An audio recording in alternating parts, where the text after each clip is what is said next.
Welcome to Surviving to Thriving.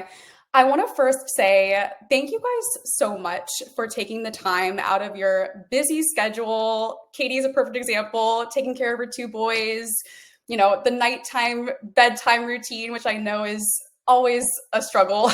So I really appreciate you guys taking the time out of your busy days to spend some time with me and spend some time with each other, and most importantly, with yourself. And so, like I was mentioning at the beginning, I really want you guys to think about what your life can look like with your autistic child. I know that sometimes your life feels hectic and chaotic, and you're kind of just throwing spaghetti at the wall and you're not really sure what to do. And I just want you to know that you are not alone on this journey. And joy and ease are so possible for you with just some little changes to your schedule and really just some mindset work. And so I would love for you guys just to take the next few minutes to visualize your goals for your life with your autistic child and what that might look like.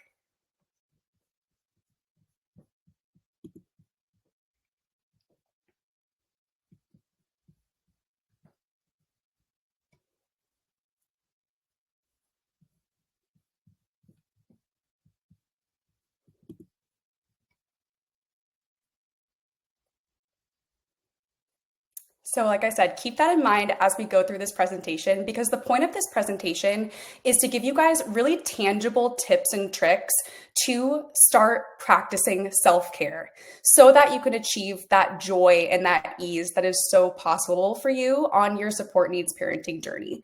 And before we get started, I would love to know how you guys are feeling. Let's do a little check-in. I know we are coming off the election, we're heading into holiday season. Things are a little hectic and stressful right now. And I would love to know, maybe on a scale of 1 to 10, with 1 being kind of low energy, kind of struggling, 10 being super amped up, super pumped, feeling good. How are you feeling? And be honest. Be honest with how you're feeling. Stacy a 5, Katie a 5. Okay.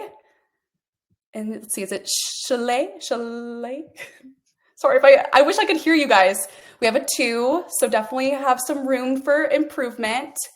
Dia, a 7, okay. Oh, Sheila, okay. Very cool. Thank you for correcting me.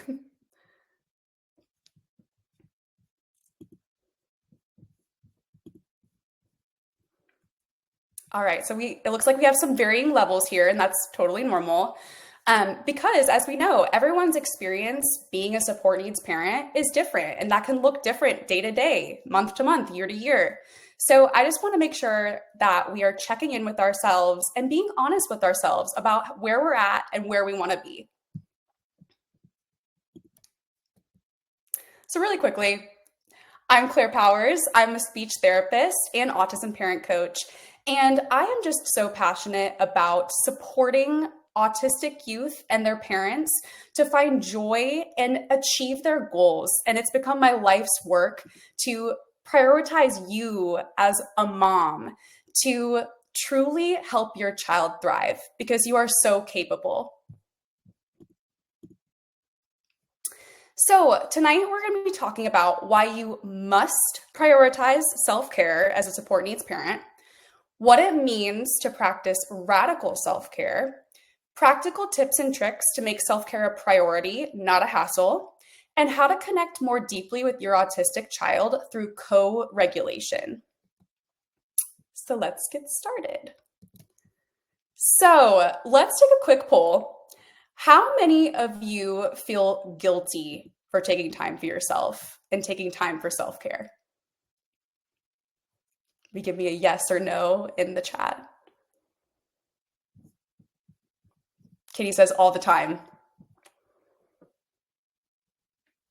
You're not alone, Katie. Dia says no, it's a must. Yes. That's right. Spoiler. Let's see. Stacy says, not as much as I used to. I know I need it, but it's still there. Absolutely.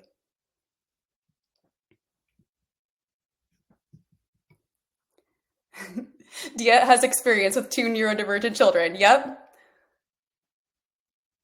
Yeah, so this is a very common feeling, right? It's hard to put your needs first when you are so dedicated to the care and just overall well-being of your autistic child. It takes up so much of your mental capacity, it takes up just so much of you that it can feel selfish to focus on you. But really, self-care, as Dia said, it's a must. And I don't know about you guys, but when I first heard the term self-care, I thought it was just kind of like a woo-woo thing. I picture the classic examples of getting your nails done and getting spa treatments. But when I really took a deep dive into the research on self care, I realized just how crucial it is for your mental health and well being.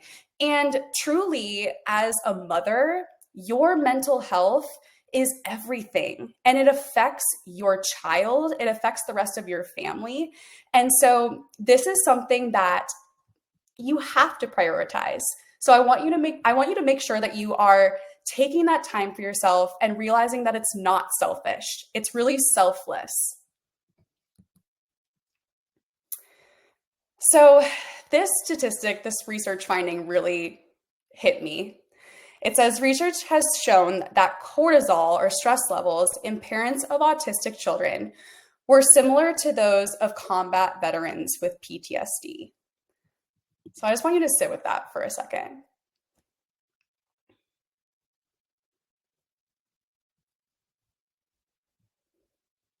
What do you guys think about that?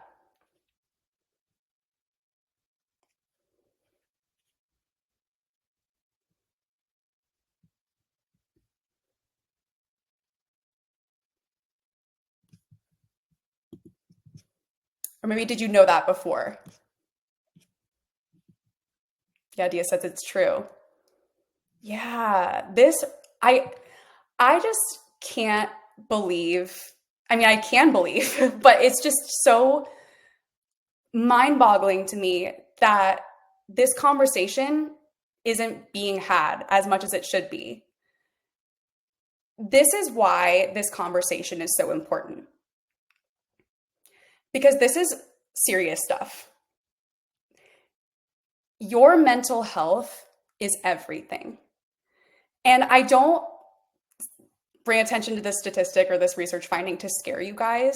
I really bring it to your attention to empower you, to help you realize that this is why you can't feel guilty about putting your needs first and pouring into yourself because you are the core of your family. For many of you, you are your child's go-to parent.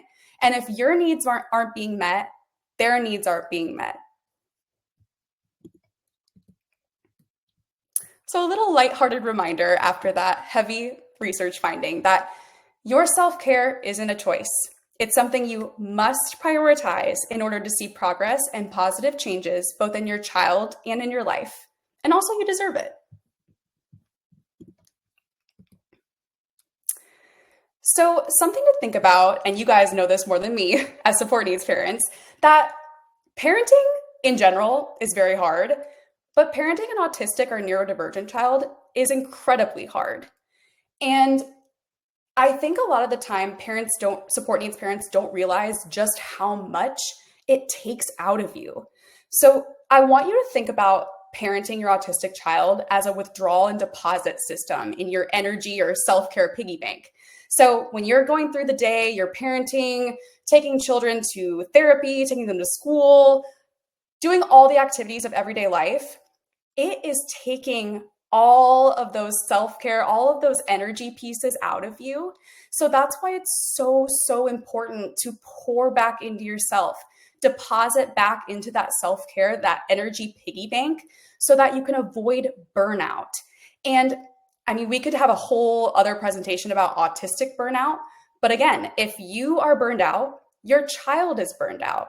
So this is a way of helping you remember that you have to pour back into yourself in order to avoid that burnout and in order to support your child.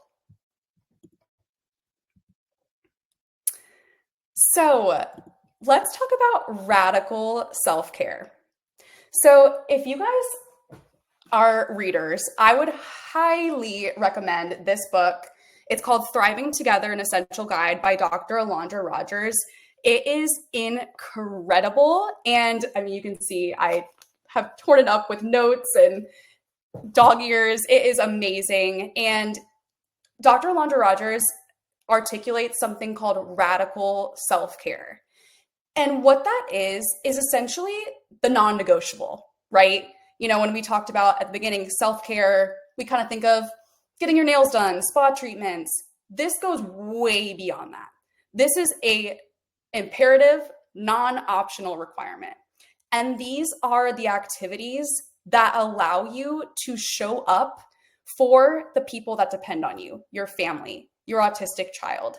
And so this is something to remember. You know, you can always watch a Netflix show, right? You can have a glass of wine at the end of the night, but that shouldn't be your only activity for self-care.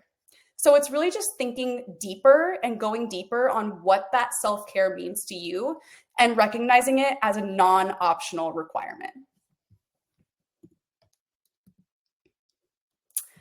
So I would love to know, I think I have a guess of what you guys are going to say. So all that to say, Claire, sounds great. Sign me up. Want to practice self-care. But what about X, Y, and Z? So tell me, what is your biggest barrier to practicing self-care? I'd love to know.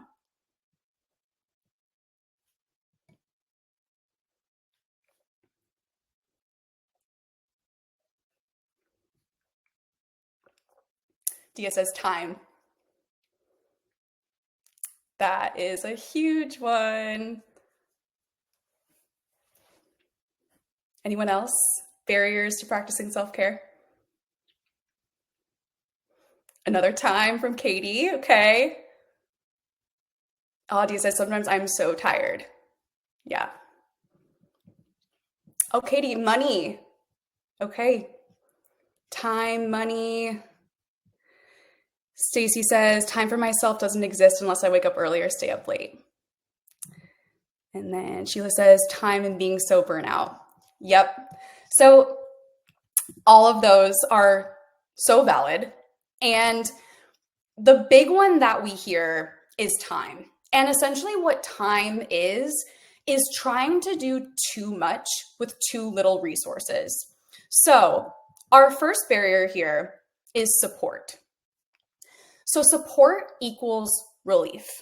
And support is essentially other humans coming to help you. So that frees up your time, right? So the time reason would be kind of that umbrella term for all of these other barriers. So everything is easier when you have help. And it's hard when you don't have support. So I want you to acknowledge that if you don't have support right now, what you're going through is incredibly hard. One of you mentioned money. We all know not having money is a huge barrier to practicing self-care. It's a huge barrier to everything, unfortunately. And everything's easier with money, right? You know, with money, you could pay for childcare. You could pay for a meal delivery service. Money allows you options. So that's a huge barrier. Another barrier is your own needs. Maybe you have your own chronic health condition, or maybe you have a disability. You know, maybe you use the support that you have to go to doctor's appointments or go grab a medication that you need instead of using those resources to pour into yourself through those other radical self-care activities that you might participate in. Another one is obviously your child's needs. And this can vary depending on the child, right? So, you know, depending on your child's needs, you might not trust anyone else to watch them while you're gone. You might not have anyone that you can really count on when it comes to your child. And, you know, if your child is non-speaking or medically fragile, this opens up a whole other realm of difficulty in trying to prioritize your time to practice self-care. So I want to let you guys know again that you are doing your best, and some of these barriers are just incredibly hard. But it's not all doom and gloom. And we have some strategies for overcoming these barriers. So, support.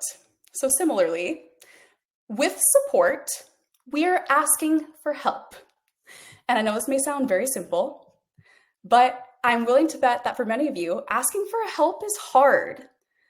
And, it's hard to ask for help when you might feel that no one understands what you're going through, right? Even if you have maybe a trusted neighbor or someone from your church or school, they might not get it and they might not treat your child in the way that you would hope that they would treat them.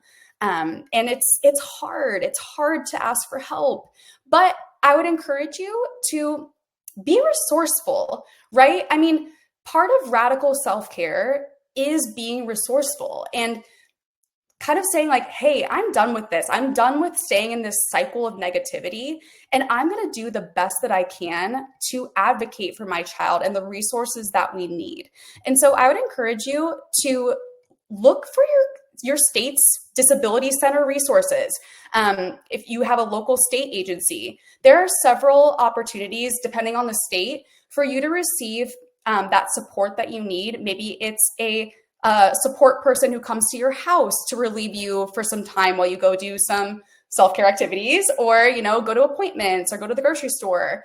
Look for what's out there, because I think a lot of times people just don't know. You might just not know what's out there. Money. So again, without money, life is hard. But again, I would ask around, ask your representatives, ask your speech therapist, your occupational therapist. They might be aware of certain scholarships or other ways of getting money for you to put towards your needs and your child's needs. And this last one, positive mindset. And I can feel the eye roll. I get it. And I want you to know that positive mindset is different from toxic positivity. Toxic positivity is gaslighting yourself into thinking that what you're going through and those negative emotions you're feeling aren't valid. That's not what we're talking about here. Frankly, it's the opposite. Positive mindset is acknowledging that what you're going through is so incredibly hard and sitting with that and not gaslighting yourself into feeling bad or guilty for feeling the way that you do. Positive mindset means understanding what you're going through and hoping for a better future.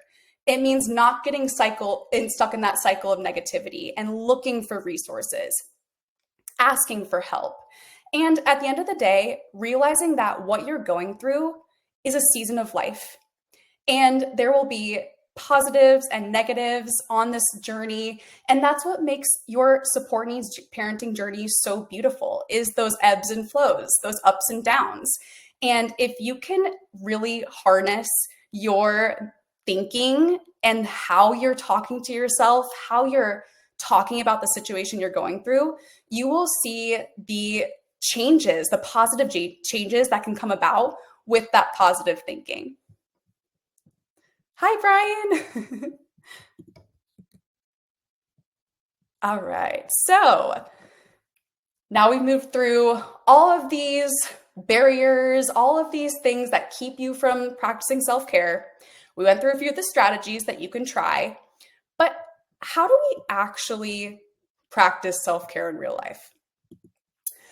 Really, self-care is time management. And I know that time management can seem overwhelming, but truly, if we're doing time management right, it should free you from stress. It should lessen that overwhelm. And so as you can see here, thinking about how you want to show up each day. How do you want to show up? Do you want to be calm? Do you want to feel confident? Do you want to feel empowered? Just thinking about those words, those descriptions of how you want to feel can help guide how you're spending your time and what you do during the time that you're spending. So you can make a goal setting list. I like to do a top 3 goals for the week. So it wouldn't be a good week if I don't hit all of these goals. And again, be flexible with yourself. This is not anything like, don't guilt trip yourself if you don't follow through. We're all practicing and we're all learning. This is just a good place to start. And again, with support, say you have a partner or a trusted neighbor, you can delegate some tasks to people. You can ask for support. You know, if you have a partner at home, you guys could kind of come to a strategy session and say, hey, okay, on Tuesday, I'm going to go to this workout class. Can you put the kids to bed that night? And that could be a way of you delegating that responsibility to someone else, to a partner that helps you show up and practice those radical self-care activities that you know will help set you up for a more successful week. And another thing to remember with being strategic about your time is that, you know, not everything is an emergency. Not everything is a fire that we have to put out. And with that too, not everyone's emergency is your emergency. So if you don't realize that this is a recurring theme, we're focusing on you, your goals. How do you want to feel? What do you want to accomplish? And how do you want to practice self-care? So start small. Again, we want to make this something that you can stick to, not something that you dread or that's incredibly hard. We want you to pick a few things. You know, you don't have to start off by saying, okay, I'm going to wake up at 5 a.m., go to the gym for an hour, I'm going to drink X amount of ounces of water and go on a walk every morning. It's kind of like, okay, whoa, let's pick 1 or 2. And what's fun is you can kind of gamify it. You see here, this is an option that you could use. It's a way of tracking your goals and how often you are meeting those goals. And that could be a good way of just tracking your progress and seeing how you feel as you implement those strategies and implement those habits.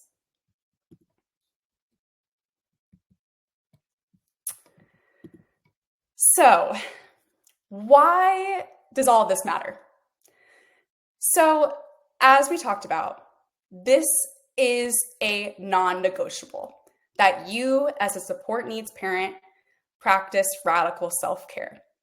This is because we want you to feel empowered and regulated enough to help your child regulate. And this is something that we call co-regulation. So I'm sure you've heard about co-regulation. It's kind of a buzzword on social media. A lot of OTs practice or use co-regulation strategies as well. Excuse me. But essentially, co-regulation is the back and forth relationship between you as the parent and your child. And it's you helping them meet their body's various needs. And so this is what children do, right? They learn how to respond in those stressful, emotional situations. They learn how to navigate those with your help until they can get to that point where they're self-regulating, which is ultimately our goal, that your child can learn those strategies and self-regulate. And remember, children reflect what is modeled to them by their parent, including emotional and mental health.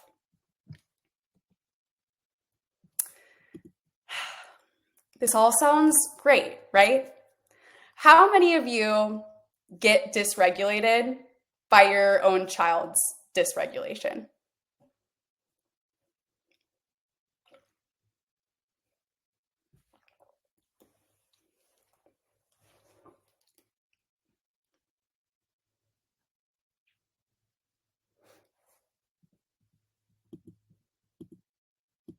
Let me know in the chat if you get dysregulated by your own child's dysregulation. Stacy says, happens to the best of us. Absolutely.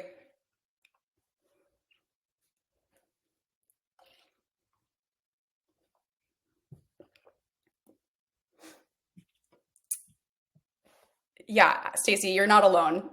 I know that so many of you have struggles with this, and it's so normal, right? It's part of being human. So it's all well and good that we know that we're supposed to be co-regulating. We're supposed to be helping our child navigate these stressful, emotion-filled situations. But we get dysregulated too. And here are some strategies to use when you are feeling yourself getting dysregulated. The first one is breathe. Seriously. I bet many of you get through the day and you're like, I don't even think I took a big deep breath this whole day. So don't underestimate the power of just taking a big belly breath and letting it out. And just doing that several times, getting that oxygen to your brain, it kind of just snaps you out of it a little bit and can get you back to that regulated, calm state. You can also try meditation and mindfulness. These two as well, the breathing and the meditation and mindfulness, you can practice this with your child. There are so many YouTube videos. There's one that I use, it's Sesame Street, where Elmo does a meditation and mindfulness exercise. And it's so great to, as we said, we're modeling for our child how to navigate dysregulation. And so this can be a good way for you guys to practice this together and model that healthy strategy for regulating our emotions. When all else fails, leave the room. I know for me as a speech therapist, I often write goals for autistic children for self-advocating during moments of sensory distress. So this can be a great way to advocate for your child and model ways for them to do this. Hey, you guys, I'm feeling really dysregulated. I need to take a break. I need to leave the room. That's a wonderful strategy to use. Similarly, you can just go for a walk. Same thing. Hey, I'm feeling really overwhelmed and dysregulated. I need to go for a walk. I'll be back in 5 minutes. Wonderful, wonderful strategy. And finally, this one's kind of fun. This is one that I learned from an OT, an occupational therapist. Grab something cold. Grabbing an ice cube or even splashing your face with cold water can be a good way to just snap your body, your nervous system out of whatever is dysregulating you. And it's that temperature change. So that can be one to try as well.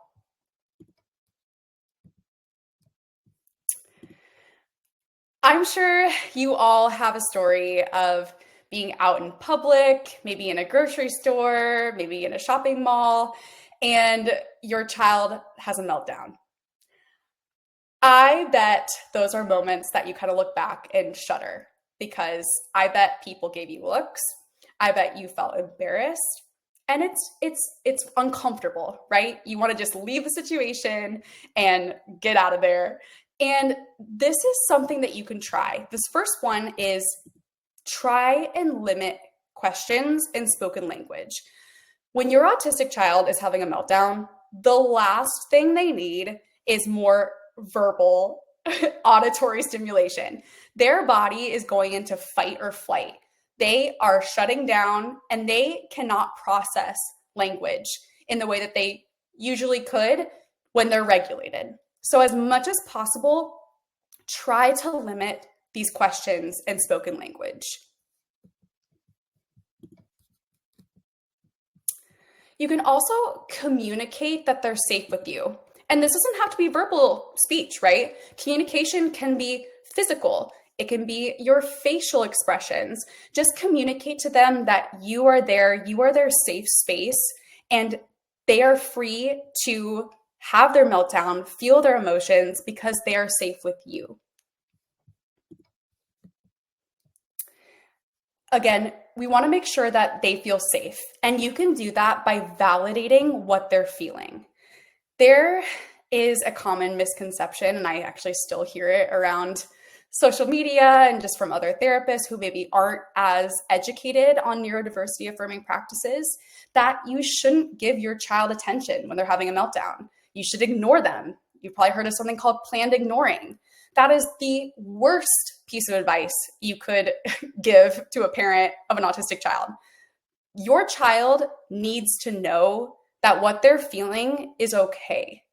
And not acknowledging them or walking away or scolding them is doing the exact opposite. And you're breaking that trust, you're breaking that relationship with them. So, in that moment when they're having a meltdown, communicate to them that what they're feeling is valid. Again, just leave. Just leave the environment, and you can have these interactions in a quieter place, a place that's not as filled with people, not as crowded. Just leave. And finally, give them a hug. Sometimes all they need is just a hug and just to feel that embrace.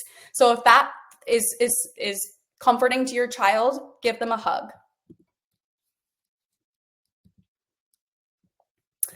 Okay, and after all of this, this is where we move into the strategy. This is when we are ready to build communication and connection. And so if you can see, you as the mom and your child are navigating this journey together. So when you are regulated, you are supported, and you are doing that through radical self-care, your child is regulated and ready to learn.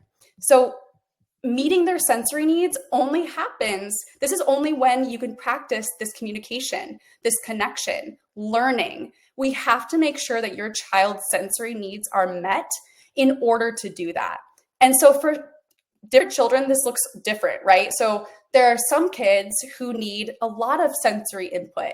Maybe these are the kids that are jumping off the walls and they're kind of all over the place. They need more of a calming presence. Maybe they need some deep squeezes, turn off the lights in the room, listen to some calming music. There are some other kids who are a little more passive and they need more stimulation in order to get to that regulated state. So maybe using bright lights and maybe some louder music, singing, spaghetti arms, anything to just kind of get them to that state where they are ready and able to learn. This is a great one. Use their interests. I cannot tell you how my practice as a speech therapist has changed and how much more progress I have seen in the autistic children that I work with when I use their interests, even if the interests are a little bit different. Even if your child wants to talk about robot vacuums or tell you everything about all the dinosaurs in the world that ever existed, use their interest, because again, this is how you build that connection. This is how you build that trust so that you can work on communication strategies. Another great one, follow their lead.